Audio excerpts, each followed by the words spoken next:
오늘 우리 창립 6주년 감사 예배를 드리게 된 것을 하나님 앞에 감사를 드립니다. 또 하나님께서 이 자리에 우리와 함께 하셔서 우리의 찬양을 기쁘게 받으신 줄로 믿습니다. 또 오늘 예배를 위해서 6주년이 감사 예배를 위해서 우리 귀한 성도들이 잘 또 준비해 주시고 또 참여해 주셔서 감사하고 하나님께서 기뻐하시는 줄로 믿습니다. 오늘 찬양이 참 강력하고 특별해서 감사하고 또 오늘 말씀을 통해서 오늘 하나님께서 저와 여러분에게 친히 말씀하시고 또 우리의 상한 마음을 위로하시고 오늘 성령께서 한없는 위로와 또 치유와 회복과 또 변화와 성숙의 은혜를 부어주시기를 기대합니다. 우리는 지난 시간에 복음에 대해서 말씀을 나누었습니다. 우리가 믿는 이 기독교의 핵심, 또 우리가 늘 묵상하는 이 성경의 핵심이 바로 복음입니다.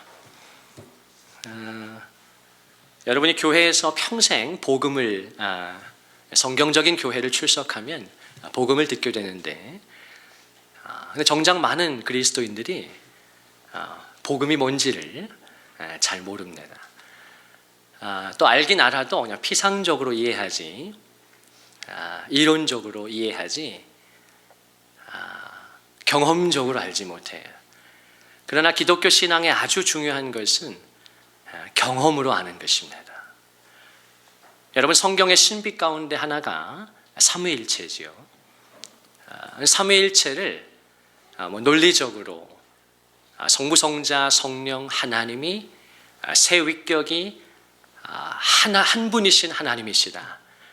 이걸 논리로 아는 것, 이성으로 아는 것, 그게 중요한 게 아니라 내가 경험적으로, 체험적으로 하나님과 예수 그리스도와 성령을 체험하는 게 너무 중요한 거예요. 기독교 신앙, 여러분 꼭 기억하길 바라는 건 기독교 신앙의 진리는 다 체험적인 진리라는 것이에요. 그래서 우리 귀한 성도들께서 복음에 대해서도 마찬가지입니다. 머리로 아는 게 중요한 게 아니라 예수님께서 첫 번째 선포하셨던 메시지 아닙니까? 때가 찼고 하나님의 나라가 가까이 왔으니 회개하고 복음을 믿으라. 여러분, 그 복음을 내가 전인격적으로 받아들이고 깨달아야 합니다. 그리고 예수님의 마지막 고별 설교의 첫 메시지가 뭐였어요? 너희는 마음에 근심하지 말아라. 하나님을 믿으니 나를 믿으라. 그러니까 예수님께서 복음을 믿으라고 해놓고 마지막에는 이제 더 시간이 없으니까 이제 십자가 지실 때가 다가왔으니까 주님이 더 직접적으로 나를 믿으라고 말씀하신 거예요. 그러니까 복음은 뭐예요? 복음은 예수 그리스도인 것입니다. 예수 그리스도를 믿으라는 것이에요. 그런데 이걸 피상적으로 아는 것, 이성으로 아는 것, 교회를 오래 다녀서 아는 것은 하나도 중요하지 않아요. 그것이 우리를 구원하지 못합니다. 예수님께서도 귀신들을 가리켜서 말씀하셨잖아요. 귀신들도 하나님을 안다는 것이에요. 그건 하나도 중요하지 않아요. 그러나 예수 그리스도가 복음이라고 하는 사실을 내 삶 가운데 체험적으로 아는 것입니다. 그게 중요한 거예요. 여러분, 오늘 이 아침에 이 창립 6주년 기념 감사 예배에 그 은혜가 여러분에게 있기를 축원합니다. 복음을 깨달으셔야 합니다. 복음이 바울이 말한 것처럼 나의 복음이 돼야 하는 것이에요. 이단이 되라는 뜻이 아니라 그렇게까지 말할 수 있는 내 복음이 돼야 합니다. 예수님께서 왜 우리에게 복음이 되십니까? 복음이라는 것은 한자로 복된 소식인데 왜 예수 그리스도가 저와 여러분에게 복된 소식이 됩니까? 그것은 바로 예수님께서 내가 해결할 수 없는 문제들을 그분이 나를 위해서 해결해 주셨기 때문이에요. 인간이 해결할 수 없는 문제가 무엇입니까? 죄의 문제예요. 저와 여러분은 죄인입니다. 왜 우리가 끊임없이 상처를 주며 살아갑니까? 하덕규 목사님께서 이제 가수 활동을 먼저 하셨는데 시인과 촌장이라는 아주 유명한 최고의 그런 포크송 가수였는데 그분이 마약도 하고 삶을 끝내려고 이제 인기의 절정에서 허무한 거예요, 인생이. 그가 12월 마지막 날, 이제 오늘 12월인데 이제 12월 마지막 날 마지막으로 그가 교회를 가지 않습니까? 그 송구영신 예배를 그 밤에 갑니다. 그리고 그 예배당에서 맨 뒤에 앉아서 그 예배 가운데 찬양을 듣는데 하염없는 눈물과 콧물을 쏟아내면서 그가 자살을 결심했다가 그 예배 때 하나님의 임재를 경험하고 그가 변화되지 않습니까? 그리고 그의 삶을 하나님께 의탁합니다. 그리고 나온 명곡이 뭐예요? 내 속엔 내가 너무도 많아 당신의 쉴 곳 없네. 어린 새들도 날아와 내 가시에 찔려 다 날아갑니다. 그 가시나무가 얼마나 성경적인 가사인지 몰라요. 복음송입니다. 하나님을 경험하고 나니까, 하나님의 임재를 경험하고 나니까 내 속에 내가 너무나 많은 자아로 가득 차 있는, 하나님이 거하실 수가 없는, 또 다른 사람도 나를 이렇게 편하게 지낼 수 없는 내가 너무 강한 것이에요. 내 안에 상처가 너무 많고 내 안에 아픈 기억들이 너무 많아서 다른 사람들을 따뜻하게 대해주지 못하는 것입니다. 그걸 하덕규 목사님께서 가시나무라고 표현했잖아요. 가시나무와 같아서 어린 새들도 남은 줄 알고 왔다가 그냥 가시에 찔려서 다 도망가고 마는 비참한 인간의 실존을 고백한 거예요. 여러분, 저와 여러분이 다 그렇지 않습니까? 그걸 인정하는가 부인하는가 뭐 차이가 있을 뿐이지 모든 인생은 가시나무 인생입니다. 왜 그렇습니까 도대체? 저와 여러분이 착하게 살고 싶고 다른 사람을 도와주기를 원하는 그런 선한 마음이 우리 안에 있는데 왜 안 되냐 그 말이에요.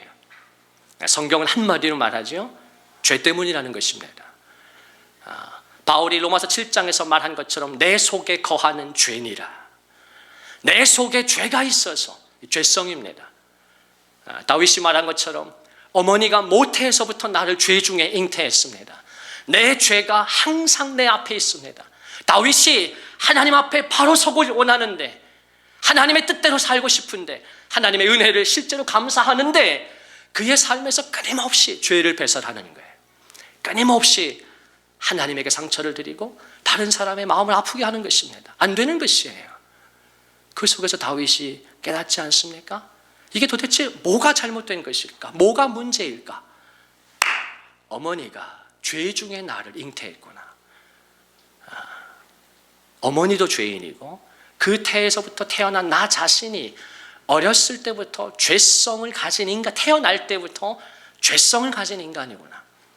그래서 내가 살면서 끊임없이 죄를 배설하는 것이구나. 그 죄의 결과로 나도 불행해지고 나와 함께하는 모든 사람들이 다 불행해지는 것입니다. 이것이 성경이 증언하는 인간의 실체라는 것이에요. 모든 사람이 죄를 범해서 하나님의 영광에서 멀어졌습니다. 우리의 가정을 아름답고 영광스럽게 하시고 우리의 삶을 하나님의 은혜로 가득 채워서 아름답게 하시고 빛나게 하기를 원하시는 주님의 그 영광으로부터 우리의 가정이 얼마나 멀리 있습니까? 저와 여러분의 삶이 얼마나 멀리 있습니까? 왜 그렇습니까? 성경은 그것이 바로 죄의 열매라고 가르쳐 줍니다. 그런데 문제는 무엇입니까? 이 죄의 문제를 나와 당신이 해결할 수가 없다는 것이에요. 제가 목회자의 가정에서 태어나서 신실한 아버지를 목회자로 두고 평생에 자라서 저도 제가 평생 다닌 데가 신학교밖에 없고 교회밖에 없고 목회자가 되었어요. 근데 저는 천사인 줄 알았거든요. 제가 군대에 있을 때만 해도 제 별명이 천사였어요. 얼마나 다른 후임들을 잘해줬게요. 유병장님은 천사야. 제가 전역할 때 엄청난 우리 소대원들이 자신의 모든 재물을 다 쏟아내서 파티를 했어요. 진짜로. 소대 역사상. 난 내가 천사인 줄 알았어요. 교회에서도 뭐 왕자고 황태자 다 사랑해주고 다 하니까 그냥 어깨뽕이 그냥 겉으로는 예 장로님 권사님 하지만 속에서는 나니까 개뿔. 제가 이제 미국에 유학을 가서 여러 가지 어려움을 만나요. 공부가 너무 힘든 거예요. 안 되더라고. 제 머리로 제 체력으로 안 돼요. 이게 영어로 페이퍼를 쓰고 논문을 쓴다는 게 저한테는 불가능한 일이었어요. 제가 하나님 앞에 무릎을 꿇었습니다. 제 힘으로 공부할 수 없습니다. 그리고 결혼을 했는데 행복하지가 않은 거예요. 목회자 아들이고 목회자 딸인데 행복하지가 않은 거예요. 우리 신혼에 너무 부딪히고 갈등이 많은 거예요. 하나님, 이게 왜 이렇지요? 뭐가 잘못된 걸까요? 우리 아내가 참 착하고 목회자 딸이고 저도 천사 소리 들으면서 자랐는데 실제 결혼해 보니까 천사는 개뿔, 악마가 따로 없는 거예요. 너무 자기중심적이고 너무 지멋대로인 거예요. 하나님, 제가 정말 하나님이 저에게 주신 배우자를 사랑하고 존중하고 귀히 여기고 더 연약한 그릇으로 알기를 원하는데 이론으로는 그 말씀을 잘 알고 암송하는데 실제 상황 속에서는 항상 내가 더 연약해. 항상 더 내가 인정받기를 원하고 더 보살핌 받기를 원하고 너무 속이 좁은 전 제가 그렇게 밴댕이 소갈딱지인지 몰랐어요. 너무 창피하고 미안하고 하나님 앞에 얼마나 부끄럽고 아내에게 창피하고 얼마나 주님 앞에 무릎을 꿇었는지 몰라요. 내 실체를 알게 된 거예요. 천사고 왕자가 아니었던 거예요. 악마예요, 악마. 제가 하나님 앞에 얼마나 많이 무릎을 꿇고 눈물을 흘리고 통회하고 뭐 별짓 다 했어요. 마지막으로 저를 하나님 앞에 무릎 꿇게 했던 건 사역이었어요. 제 마지막 자존심이었거든요. 공부도 안 돼. 아내도 행복하게 못해줘. 이제 그래도 교회 사역은 내가 자신이 있었거든요. 어렸을 때부터 늘 잘해왔고 제가 신학교 때 전국을 제패했잖아요. 전국 설교대회를 제가 1등 먹었어요. 여러 신학교 교수님들이 다 인정해주는 마지막 자존심이었어요. 근데 미국에서 부교육자로 이제 사역을 하는데 사역이 안 되는 거예요. 사역이 안 되는 거예요. 제가 또 하나님 앞에 마지막 무릎을 꿇고 하나님 도와주세요. 살려주세요. 제가 이거밖에 안 됩니다. 제 힘으로 할 수 있는 게 아무것도 없습니다. 저는 죄인입니다. 너무너무 무서운 죄인입니다. 제 안에 죄성이 가득합니다. 아무런 열매를 맺지를 못합니다. 주님, 저를 불쌍히 여겨주세요. 여러분, 저와 여러분 다 마찬가지 아닌가요? 우리 속에 이 무서운 죄성이 나를 불행하게 하고 배우자를 불행하게 하고 내가 속한 공동체를 다 불행하게 합니다. 여러분, 이게 인간의 실존인 거예요. 그런데 이 인간이 해결할 수 없는 이 죄의 문제, 성경이 그토록 증거하는 다윗도 바울이 뭐라고 고백합니까? 나는 죄인 중에 괴수라고 고백하지 않습니까? 가장 지독한 죄인이라는 거예요. 베드로가 예수님을 만났을 때 물론 예수님을 따라다녔지만 그냥 훌륭한 사람인 줄 알았는데 그가 예수 그리스도의 신성을 처음 경험한 날 그가 놀랍게도 예수님 앞에 처음 고백했던 말이 무엇입니까? 주여 나를 떠나소서, 나는 죄인이로소이다. 그가 예수님을 그냥 좋은 스승이라고 생각했을 때는 부대끼는 게 없었어요. 그런데 베드로가 예수 그리스도의 신성을 처음 맞닥뜨린 그 순간에 그분의 거룩함을 보았을 때 자신의 더러움과 비천함을 보았던 거예요. 주여 나를 떠나소서. 이사야 선지자는 어떤가요? 구약의 가장 위대한 선지자인 이사야는 그가 이사야 6장에 보면 하나님을 경험했을 때, 하나님의 현존을 경험했을 때 놀랍게도 이사야가 뭐라고 고백합니까? 화로다 나여 망하게 되었구나. 여러분, 이사야가 하나님을 어렴풋이 선지자로서 알았을 때는 어려운 게 없었어요. 뭐 찬양도 마음대로 하고 예배도 마음대로 인도하고 다 했다고요. 그러나 그가 보좌에 계신 하나님의 현존을, 임재를 맞닥뜨렸을 때 놀랍게도 그의 입에서 처음 터져 나왔던 말은 화로다 나여 망하게 되었구나. 왜 그렇습니까? 하나님은 지극히 거룩하신데 자기는 지독하게 죄성으로 가득한 자신의 민낯을 마주한 것입니다. 이게 성경이 증거하는 인간의 실체예요. 모든 사람이 다 그렇습니다. 이것을 인정하는가, 거부하는가, 무시하는가의 차이지 모든 인간의 실존은 똑같은 거예요. 그런데 왜 예수 그리스도가 우리에게 복음이라고, 왜 그 복음이신 예수를 믿으라고, 그래야만 구원받는다고 성경이 증거합니까? 그 예수 그리스도께서 내 죄의 문제를 해결해 주셨기 때문입니다. 내가 발버둥을 쳐도 어떻게 해도 해결할 수 없는 이 죄의 문제를 예수 그리스도가 네가 해결해라고 말하지 않고, 어떤 대가를 치르고서라도 네가 해결해라고 말하지 않고, 예수님께서 미천한 나와 똑같은 인간의 몸을 입고 오셔서 그분이 십자가에서 내 모든 죄를 담당하시고 뒤집어 쓰시고, 그가 나 대신 십자가에서 죽어주셨기 때문에 그의 피값으로 내 모든 죄값을 청산해 주신 것입니다. 이것이 복음입니다. 예수 그리스도가 내가 해결할 수 없는 죄의 문제를 해결해 주신 거예요. 그래서 예수님께서 십자가에서 뭐라고 말씀하셨습니까? 다 이루었다. 테텔레스타이, 다 값을 치렀다는 뜻입니다. 내 죄값을 예수님이 다 그의 피값으로 상쇄하셨다. 요한계시록 5장 9절에 보면 그리스도가 일찍이 죽임을 당하사 사람들을 피로 사서 하나님께 드리셨다. 그리스도 예수께서 죽임을 당하셔서 저와 여러분을 피로 사서 하나님께 드리셨다는 것입니다. 고린도전서 6장 20절을 말씀합니다. 그런즉 너희는 값으로 산 것이 되었으니 너희 몸으로 하나님께 영광을 돌려야 한다. 너희는 값으로 산 것이 되었다. 무슨 말씀입니까? 하나님께서 예수 그리스도의 피값으로 그분의 몸값을 지불하시고 저와 여러분의 죄값을 다 청산하셔서 우리를 사셨다는, 우리를 구원하셨다는 것이에요. 우리를 하나님의 자녀로 취하신 것입니다. 에베소서 2장이 뭐라고 증거합니까? 저와 여러분의 실체를, 인간의 실체를 뭐라고 증거합니까? 너희가 전에는 본질상 진노의 자녀였더니, 성경은 놀랍게도 저와 여러분을 진노의 자식이라고 증거합니다. 저와 여러분은 본질상 마귀의 자녀였다는 것이에요. 마귀가 죄를 짓듯이 그의 자식인, 그의 DNA를 가지고 있는 저와 여러분도 끊임없이 죄를 배설하는 것이에요. 놀랍게도 예수님께서 바울이 말한 것처럼 나를 사랑하사 나를 위하여 십자가에서 죽어주심으로 나를 구원해 주시고, 놀랍게도 저와 여러분의 신분을 본질상 진노의 자녀에서 하나님의 자녀로 변화시켜 주신 것입니다.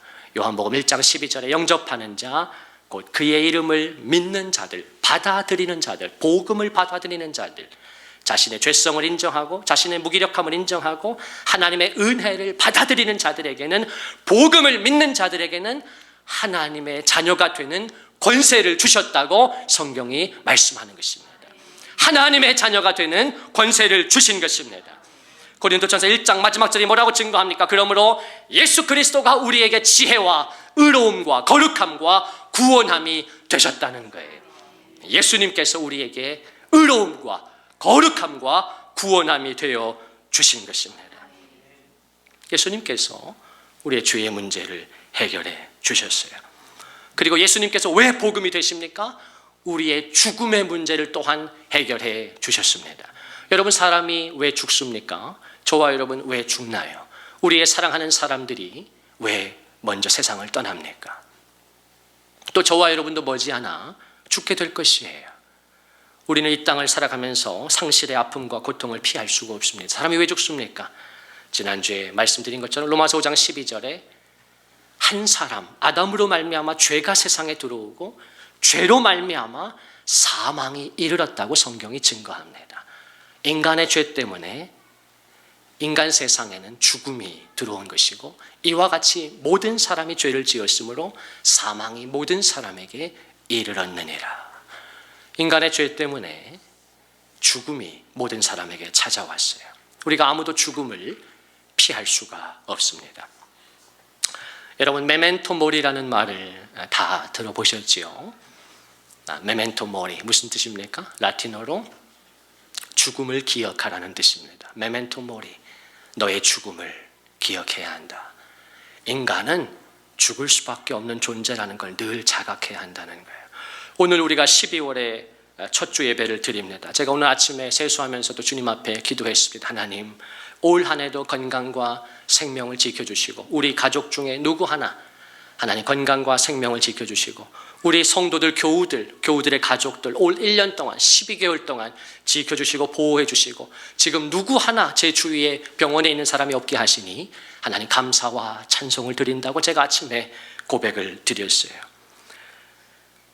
여러분, 저와 여러분이 이 아침도 편안하게 집에서 씻고 병원 화장실이 아니라 여러분 댁에서 편안하게 씻으시고 샤워하시고 아침에 예배 드릴 수 있는 것이 하나님의 은혜인 것입니다.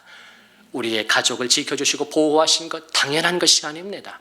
저와 여러분은 하나님 앞에서 늘 메멘토 모리 우리의 죽음을 기억해야 하는 것입니다. 너무나 많은 사람들이 고통을 당하고 또 세상을 떠납니다. 창세기 4장에 보면 마지막 절이 있습니다. 창세기 4장이 어떻게 끝나는가? 셋도 아들을 낳고 그 이름을 에노스라 하였으니 그때의 사람들이 비로소 여호와의 이름을 불렀더라. 이 말씀으로 창세기 4장이 끝나요. 제가 늘 강조하지만 성경의 마지막 구절은 굉장히 중요합니다. 많은 구절에 성경의 마지막 절에 핵심이 들어가 있어요. 그런 구절이 굉장히 많아요. 창세기 4장의 마지막 절이 그렇게 끝난다고요.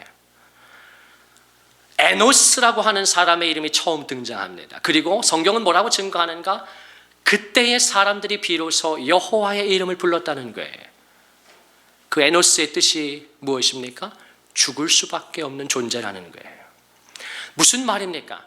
그 전까지는 내가 그냥 건강하고 내 힘으로 살 수 있고 괜찮아. 뭐 그냥 살면 되지 뭐. 괜찮아. 그렇게 살 때는 아무도 하나님을 부르지 않았다는 것이, 하나님을 찾지 않았다는 것이. 그런데 셋이 아들을 낳았는데 그의 이름을 성령의 감동을 따라 에노스라고 지었어요. 그 에노스는 죽을 수밖에 없는 존재라는 뜻입니다. 그리고 성경은 그때의 사람들이 비로소 여호와의 이름을 불렀더라.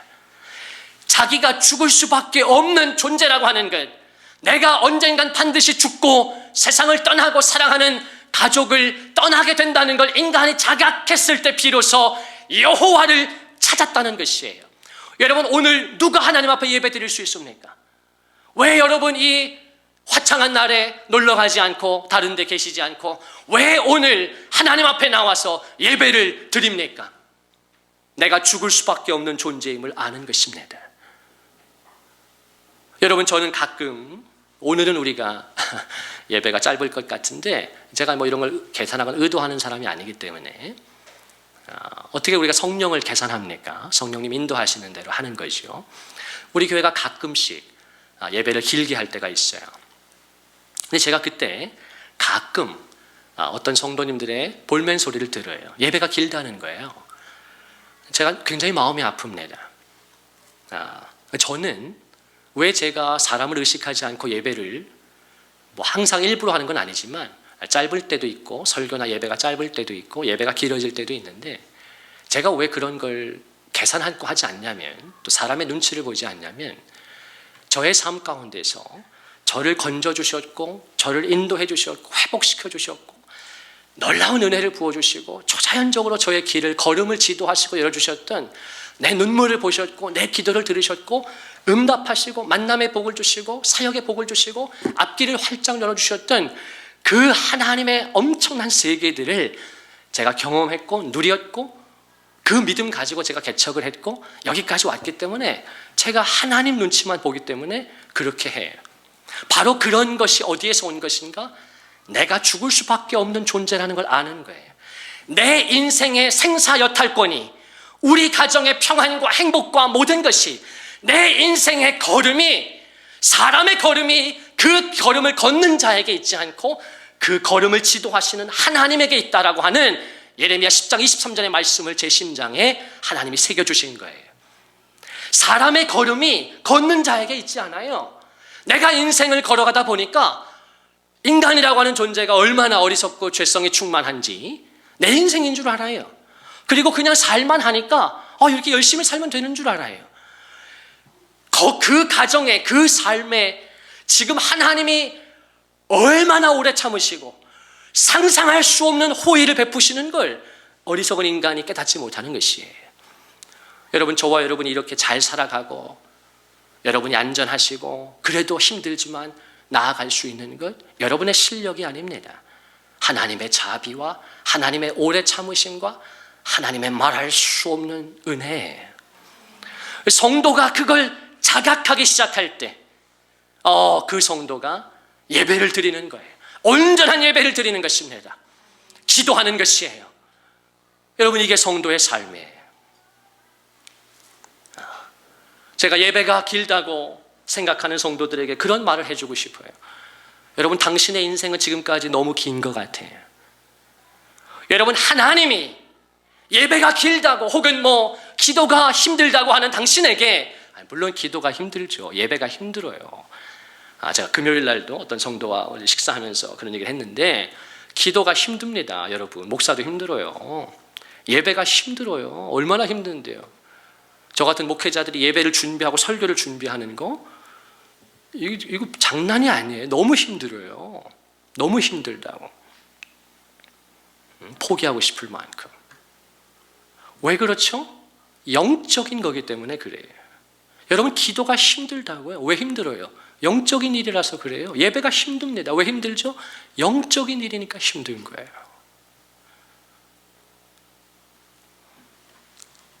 그런데 우리가 하나님 앞에 믿음을 드리고 또 그렇게 몸부림칠 때마다 하나님이 도와주시거든요. 성령님이 도와주세요. 우리의 기도에 함께 해주시고 우리 예배를 우리가 준비하고 기도한 것보다 하나님이 훨씬 더 깊은 은혜로 채워주신다고요. 우리의 노력보다 하나님의 은혜가 훨씬 커요. 여러분, 저와 여러분의 신앙의 여정에서 꼭 기억하셨으면 좋겠는 게, 여러분 한번 따라 하실까요? 우리의 죄보다 하나님의 은혜가 더 크다. 여러분, 저와 여러분의 죄보다 하나님의 은혜가 훨씬 큽니다. 그리고 또 한 가지 뭐냐? 우리의 노력보다, 우리가 애쓰는 것보다 하나님의 은혜가 훨씬 커요. 여러분의 신앙이 성장할수록 경험하게 되는 것이 뭐냐면 에베소서 3장 20절이에요. 거기에 바울이 뭐라고 기도합니까? 우리가 온갖 구하는 것이나 생각하는 것에 더 넘치도록 능히 하실 하나님이시다. 여러분, 기도가 힘들고 예배가 힘든데 온전히 기도하고 예배 드릴 때 여러분, 우리가 구하거나 생각하는 것에 하나님께서 한 1, 2배가 아니에요. 30배, 60배, 100배, 1000배, 만배로 하나님이 채워주는 걸 경험하게 됩니다. 여러분, 예배라는 게 그런 거예요. 우리의 죽음의 문제가 있어요. 저와 여러분 다 죽습니다. 그런데 예수 그리스도가 우리를 위해서 죽으시고 우리를 위해서 다시 부활하셔서 그 죽음의 문제를 해결해 주신 거예요. 우리 고린도전서 15장 3절 4절 말씀, 복음의 아주 짧지만 아주 정확한 진술인데요. 대표적인 복음에 관한 진술이죠. 우리 같이 한번 읽겠습니다. 시작. 이는 성경대로 그리스도께서 우리 죄를 위하여 죽으시고 장사 지낸 바 되셨다가 성경대로 사흘 만에 다시 살아나사. 아멘. 그리스도께서 우리의 죄를 위해서 죽어주셨고 또 그리스도가 우리를 위해서 다시 살아나신 것입니다. 이것이 성경이 말하는 복음이에요. 그리스도의 죽음과 부활을 통해서 우리의 죽음과 상실과 불행과 고통의 문제를 해결해 주신 것입니다. 우리에게 천국의 소망을 주셨기 때문이에요. 우리가 이 땅을 사는 동안도 하나님이 허락하신 연수 동안, 또 하나님이 허락하신 건강 동안 건강과 연수를 누리다가 주님이 부르실 때 우리는 아무 미련도 후회도 없이 하나님의 품에 안기게 되는 거예요. 하나님의 자녀가 아닌 사람들은 죽음은 공포 그 자체인 것입니다. 죽음은 두려움이에요. 죽음은 사랑하는 사람과의 영원한 이별이고 자신의 모든 것을 다 내려놓아야 하고 또 죽으면 지옥에 가기 때문이에요. 그러나 성도의 놀라운 은혜와 축복이 무엇입니까? 복음의 능력이 무엇이에요? 나를 위해 죽어주시고 부활하신 예수 그리스도로 인해서 주님이 그 나의 죽음과 저주의 문제를 해결해 주신 것입니다. 우리는 이 땅에 사는 동안 하나님이 허락하신 건강과 연수를 따라 살아가면서 예배하게 될 것입니다. 감사하게 될 것이에요. 매일의 삶 속에서 감사와 찬송을 드리게 될 것입니다. 그리고 하나님이 호련히 나를 부르실 때 우리는 아무 이 땅의 미련과 어떤 후회도 두지 않고 내 사명을 다했으면 된 것입니다. 그리고 나의 사명이 맞춰지는 날 하나님 우리를 부르십니다. 그러면 우리는 저 영원한 천국에서 영원한 안식을 누리게 되는 것이에요. 리차드 백스터가 썼던 위대한 책의 제목처럼 성도의 영원한 안식을 누리게 되는 것입니다. 그리고 사랑하는 남겨진 가족들도 이 땅에서 하나님이 주신 연수와 건강과 또 사명을 다하다가 하나님의 부름을 받고 저 영원한 천국에서 우린 다시 만나게 되고 재회하게 되고 예배하게 되고 영생 본랑을 누리게 되는 것입니다. 바로 이 죽음의 문제를 하나님께서 예수 그리스도를 통해 해결해 주신 거예요. 그리고 마지막 지옥의 문제를 해결해 주셨습니다. 성경은 도덕 교과서가 아닙니다. 성경은 윤리책이 아니에요. 성경은 죄의 문제를 분명히 가르쳐주고 죽음의 문제를 가르쳐주고 성경은 무엇보다 심판을 가르쳐줍니다. 전도서 12장의 마지막 절은 제가 늘 마지막 절이 중요하다고 말씀을 드리지요. 전도서 12장의 마지막 절, 이게 전도서 전체의 마지막 절입니다. 전도서가 12장으로 되어 있는데요. 전도서 12장의 마지막 구절이 어떻게 끝납니까? 하나님은 모든 일을 선악간에 심판하시리라. 성경 전체를 요약하는 전도서가 어떻게 마지막 말씀이 끝나는가? 단순히 우리가 듣기 좋은 도덕이나 윤리 얘기를 하는 것이 아닙니다. 조금 더 선한 사람이 되라고 말하지 않습니다. 하나님은 우리의 모든 일과 모든 은밀한 것을 선악간에 심판하신다고 성경이 말씀합니다. 이것이 성경의 핵심이고 결론인 것이에요. 로마서 14장도 마찬가지입니다. 우리가 다 하나님의 심판대 앞에 서리라고 말씀합니다. 고린도 후서 5장에도 마찬가지입니다. 우리 같이 한번 읽겠습니다. 시작. 이는 우리가 다 반드시 그리스도의 심판대 앞에 나타나게 되어 각각 선악간에 그 몸으로 행한 것을 따라 받으려 함이라. 아멘. 로마서 14장에서는 하나님의 심판대라. 그리고 고린도후서 5장에서는 저와 여러분이 그리스도의 심판대 앞에 서야 한다고 말씀을 해주고 있어요. 저와 여러분 반드시 그리스도의 심판대 앞에 서게 됩니다. 자, 그런데 하나님은 분명히 양과 염소를 나누시고 천국의 백성과 지옥의 백성을 원래는 모두가 다 본질상 진노의 자녀였지만 그 속에서 예수 그리스도의 복음을 받아들이고 영접하고 그리스도를 믿는 자들에게 하나님의 자녀가 되는 권세를 주셨기 때문에 하나님은 이제 심판대 앞에서 하나님의 자녀와 마귀의 자녀들, 진노의 자녀를 가르친다고 가르쳐줍니다. 그런데 저와 여러분이 복음을 믿는다면, 예수 그리스도를 이 아침도 받아들인다면 저와 여러분은 주님의 은혜로 말미암아 그 지옥의 문제로부터 해방되고 영원한 영생과 천국의 소망을 갖게 되는 것입니다. 여러분 그 은혜를 누리시기를 주님의 이름으로 축원을 드립니다. 제가 지난주에 날마다 자신에게 복음을 전하라고 말씀을 드렸습니다. 날마다 자신에게 복음을 전하셔야 합니다. 내 죄의 문제를 인정하셔야 돼요. 내가 죽는다는 것을 기억하셔야 합니다. 내가 언제나 건강하고 언제나 젊고 체력이 있고 그런 것이 아니에요. 제가 왜 전인격적으로 열정 있는 예배를 드리는가? 제가 이렇게 예배할 수 있는 시간이 많지 않다는 걸 알기 때문이에요. 여러분, 저와 여러분의 젊음이나 건강이 영원한 것이 아닙니다. 건강을 주셨을 때, 체력을 주셨을 때, 정력을 주셨을 때 우리의 두 손을 높이 들고 우리의 두 손을 들어 하나님의 보좌를 만들고 우리의 찬송 중에 거하시는 하나님 앞에 전인격적인 예배를 드려야 합니다. 그렇게 살다가 사명을 다하고 천국에 가는 것이에요. 여러분 인생이 별거 아닙니다. 여러분 삶이 별거 아니에요. 여러분 인생이 뭐가 있습니까? 별거 아니에요.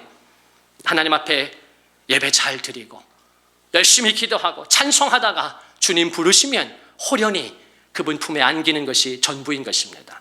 그런데 그렇게 할 때 하나님이 우리의 삶 속에, 우리의 가정에 놀라운 평안을 주시고 위로를 주시고 기쁨을 주십니다. 여러분 그 하나님이 주시는 위로와 평안과 기쁨과 소망을 누리시기를 축원합니다. 날마다 자신에게 복음을 전하셔야 합니다. 내 죄성을 인정하셔야 돼요. 안 되는구나. 여러분, 안 됩니다. 제가 지난주 로마서 7장을 자세하게 설명드렸잖아요. 바울의 결론이 뭐예요? 안 된다는 거예요. 내 죄를 내 스스로가 이길 수가 없어요. 다른 사람에게 아무리 따뜻하게 해주고 싶어 보세요. 되는 게 아니에요. 순간순간 승질이 올라오고 욱하게 되는 게 인간이에요. 요새 여기 동탄이 말이에요. 저기 터널이 막혀가지고 차량이 너무 많은데 여러분 운전하다가도 얼마나 승질나요. 목사는 그럴 때 승질을 낼까요? 안 낼까요? 저도 겁나네요. 겁나내고 또 겁나 회개하고 여러분, 그걸 인정해야 돼요. 나는 아닌데요. 저는 아닌데요. 이 사람아, 당신에게는 그리스도가 필요 없는 거예요. 그렇게 살면 안 돼요. 내 죄를 하나님 앞에 인정하고 또 내가 죽을 수밖에 없는 존재라는 걸 자각하셔야 되고, 내가 이대로 살면 지옥 간다는 걸 자각하셔야 돼요. 날마다 자신에게 복음을 전하는 것입니다. 그러나 기독교는 그렇게 정죄하고 죽이는 것이 아니라 그 뒤에 뭐가 있어요? 이미 내 죄를 대신 담당해 주셔서 십자가에 죽어 주셨고, 그 피로 내 죄를 상치하셨고, 또 죽음의 문제, 지옥의 문제를 해결해 주셔서 나를 영원한 천국에서 맞이하고픈 하나님의 은혜가 주어진 것입니다. 그 복음을 저와 여러분이 받아들이고 누리셔야 하는 것이에요. 날마다 자신에게 그 복음을 전하셔야 합니다. 그리고 하나님의 임재를 사모하고 성령의 충만을 위해서 기도하셔야 돼요. 여러분, 왜 삶이 무기력합니까? 왜 사랑하지 못합니까? 왜 능력이 없습니까? 왜 평안을 누리지 못합니까? 성령으로 충만하지 못해서 그렇습니다. 내 죄성과 상처와 고통과 아픔, 과거의 기억들을 잊을 수 있는 것은 어떤 마음 치료나 그런 데 달린 게 아니에요. 심리학에 달린 것이 아닙니다. 뇌과학에 달린 것이 아니에요. 오직 성령의 충만밖에 없는 것입니다. 나를 만드신 성령께서 내 영을 치료해 주실 때, 성령이 내 영을 새롭게 하실 때만 저와 여러분은 새 마음과 새 영을 가지고 새 노래로 하나님을 찬양하게 되는 것입니다. 사랑하는 성도여, 성령의 충만은 우리의 신실함에 대한 보상이 아니에요. 저와 여러분이 한 주간 기도 잘했기 때문에, 저와 여러분이 한 주간 말씀을 10장 읽었기 때문에 이 아침 예배 가운데 당신을 하나님이 성령으로 채워주시는 게 아니에요. 성령 충만은 우리의 신실함에 대한 보상이 아닙니다. 성령의 충만은 우리의 연약함에 대한 하나님의 선물이에요. 저와 여러분의 실패에 대한 하나님의 예비책입니다. 지난 한 주도 나와 당신이 사랑하지 못했기 때문에, 지난 한 주도 우리가 넘어졌기 때문에, 쓰러졌기 때문에, 포기하고 싶었기 때문에 이 아침 예배를 겨우겨우 드리고 찬양도 담대하게 드리지 못하고 나는 자격이 없어서 지난 한 주 술 먹어서 뭐 어쩌고 저쩌고, 이 아침에 감히 성령의 충만을 구할 수 없어가 아니라 그건 마귀가 속이는 것이고 거짓 복음입니다. 성령의 진리는 무엇인가? 성령의 충만은 나의 신실함에 대해서 하나님이 보상해 주는 게 아니에요.